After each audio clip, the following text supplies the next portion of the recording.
Hello, everybody, and welcome to week 7. We are doing great and moving forward with momentum, learning about ethics, and I'm very excited to talk about the scenario analysis feedback and supervisory roles within the ethics code. So, scenario analysis. So, I want to talk about first is with the scenarios is identifying the relevant codes. You want to select the codes that most closely pertain to the situation. There will often be more than one relevant code, and I think that's a really important thing to think about as you're looking at the scenarios and analyzing them, and really think about how that applies to your setting when you're identifying the codes that could be violated in those scenarios. And I would recommend taking small notes as you're reading through the scenarios so that as you're reading them, you can say, well, that's a red flag. That looks like that might be responsibility to client. That might be a supervisory code. That could be a code on maintaining integrity and responsibility. So you really want to make sure that you understand the scenario, but are taking notes so that you can appropriately identify the code that is being violated, potentially. Scenarios may pertain to any of the code sections we have covered up to that week. So as you're looking at the scenarios, think about the ethical codes that we've already covered and apply those codes to those scenarios. And it could be a process of elimination. Does this one apply to it? And if you have any questions about those scenarios as you move forward, or if you have a question about the ethical code, please reach out so that we can help you walk through that.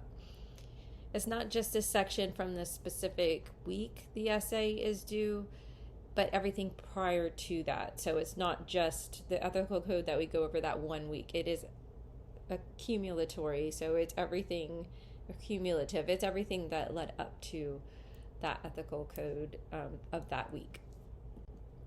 So types of consequences to think about are how could the situation impact the player's day-to-day experiences with ABA services, such as incorrect assessment results, poor intervention design, infidelity to intervention, and risk of injury.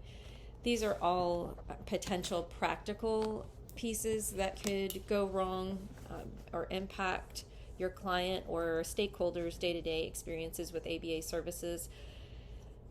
If you have poor intervention design, you're going to have an increase in problem behaviors or no decrease in problem behaviors and no increase in skill-based behaviors. So think about how the scenarios that you're looking at could impact those players practically.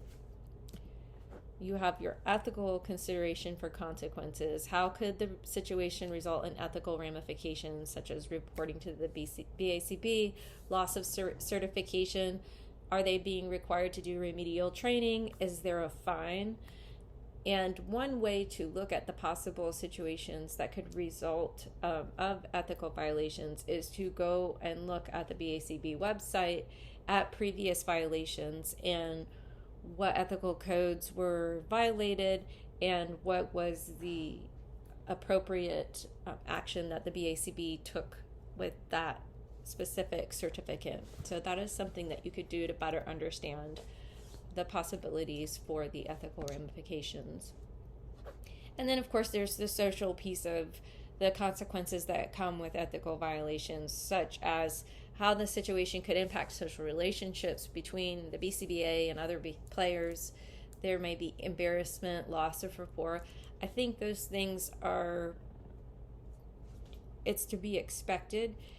It's not shocking that those kind of social ramifications occur when there are ethical violations, but I think in those moments, people who are engaging in those behaviors don't necessarily think about those type of ramifications, but they can be pretty stressful to have a field of behavior analysts looking at you, knowing that you've engaged in unethical behavior, and people may be less likely to choose you for their services. And that's really important to think about.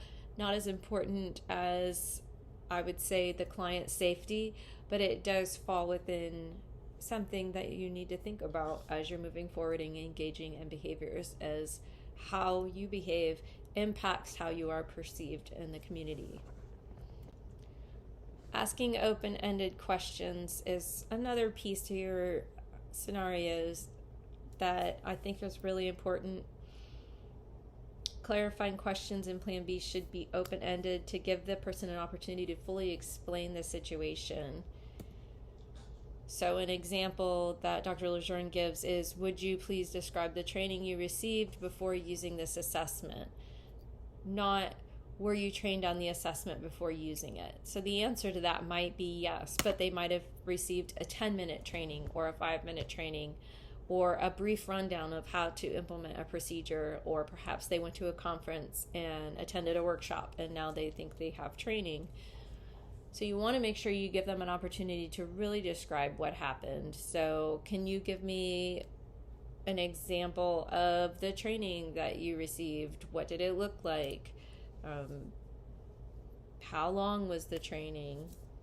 These are questions that you can ask in addition to this open-ended question to help the person that you are talking to explain what happened. And perhaps there's an answer in there that makes sense, and perhaps their intent was to do the right thing and the result, unfortunately, was an error that has to be corrected. And that is the time when you can step in and provide that assistance if it is possible in something that you're trained in. Another example of an open-ended question is, can you tell me about the components of your plan that Marcus's parents contributed to? A closed-end question is, did you get permission from the parents? That's a yes or no answer.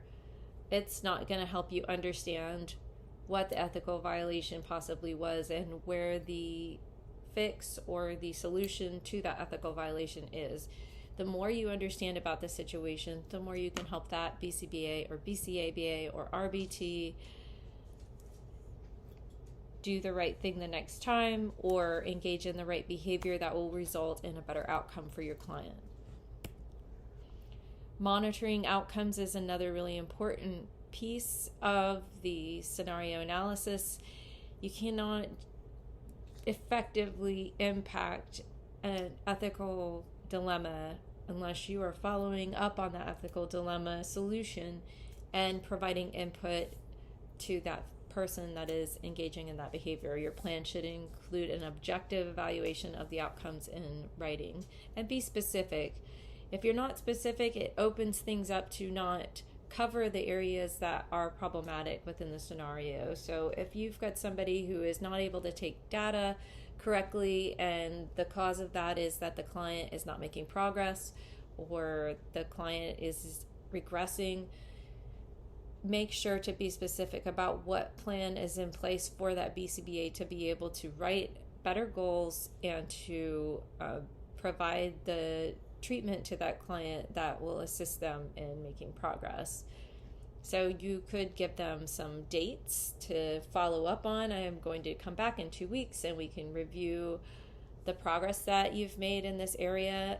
Or you can say, I'll follow up in a week and we can talk through some of the situations that you've had this week where you've had difficulty. Perhaps you can provide training resources to them for data collection. And in some cases, it may be that BCBA or BCABA or RBT needs a mentor to help guide them through a complex situation. It may be that was not something that they were trained on in their academia. So that is it for this part of the recording for this week. I just wanted to take a minute to go over the scenario analysis feedback to help you as you move forward going through more scenario analyses for each week. So stay tuned for section 4 for week 7.